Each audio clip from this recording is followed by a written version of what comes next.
കൊല്ലത്ത് നിന്ന് ദേശീയപാത വഴി ബാംഗ്ലൂരിലേക്കുള്ള ദൂരം 650 കിലോമീറ്ററാണ്. രണ്ട് സംസ്ഥാനങ്ങളുടെയും റോഡിൽ പാലിക്കേണ്ട വേഗതയും ഒന്ന് തന്നെയാണ്. എന്നിട്ടും പല ബസ്സുകളും പല സമയങ്ങളിലാണ് ബാംഗ്ലൂരിൽ എത്തുന്നത്. അതിനുള്ള കാരണം എന്താണ്? ആ കാരണം തേടി ഞങ്ങൾ ബാംഗ്ലൂരിലേക്ക് യാത്ര തിരിക്കുകയാണ്.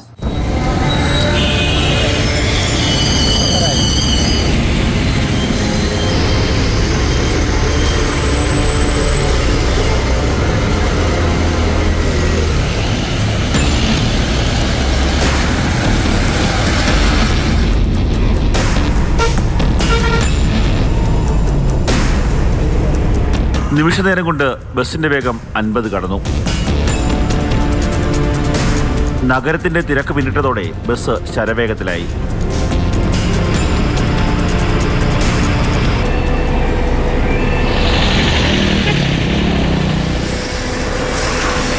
അമ്പലപ്പുഴയിൽ എത്തിയപ്പോൾ മുതൽ യാത്രാദുരിതം ആരംഭിച്ചു. ബസ് പഞ്ചറായി. പ്രശ്നങ്ങൾ പരിഹരിക്കാനെടുത്ത സമയം 2 മണിക്കൂർ.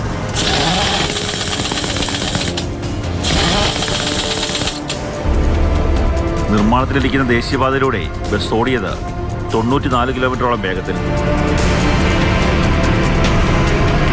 കേരളത്തിലൂടെയുള്ള യാത്രയ്ക്കിടെ എവിടെയും ഞങ്ങൾ സഞ്ചരിച്ച ബസ്സിൽ സംസ്ഥാന മോട്ടോർ വാഹന വകുപ്പിന്റെ പരിശോധന ഉണ്ടായില്ല.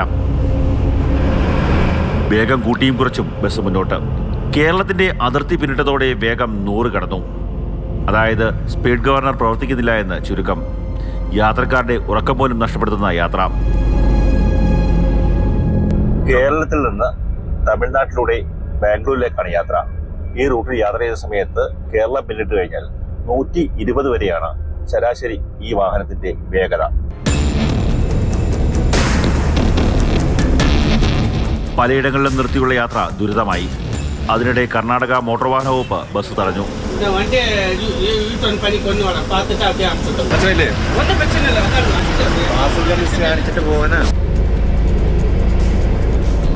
അവസാനം ബസ് ബാംഗ്ലൂർ മടിവാളയിൽ എത്തിയപ്പോഴേക്കും സമയം പകൽ 11:45. ഇന്റർവ്യൂവിനും ജോലിക്കും ഒക്കെയായി എത്തിയവർക്ക് ഒരു ദിവസം നഷ്ടം. ഭയങ്കര ബുദ്ധിമുട്ടായിരുന്നു. കറക്റ്റ് ടൈമിന് എത്താൻ പറഞ്ഞിട്ട് 11 എങ്ങനെയായിരുന്നു എത്തിയത്. പിന്നെ ഈ സമയത്താണ് അത് നമ്മുടെ കൂടെ ഒരാളുണ്ടായിരുന്നു. ആളാണ് ശരിക്കും ലോക്ക് ചെയ്ത് ഒരു പൂജാരിയാ. ആൾക്കത് എത്താൻ പറ്റാതെ ആകെ അന്നത്തെ ആളുടെ കച്ചവടം പൂട്ടിയെന്ന് പറയാം. ഇന്നത്തെ ദിവസം പോവുകയും ചെയ്തു. വീട്ടിലും ടെൻഷൻ, അതുപോലെ പണിക്കെത്താനും പറ്റാത്ത ടെൻഷൻ. പല സമയങ്ങളിലും 120 കിലോമീറ്ററിന് മുകളിലാണ് ഞങ്ങൾ സഞ്ചരിച്ച വാഹനം മുന്നോട്ട് പോയത്.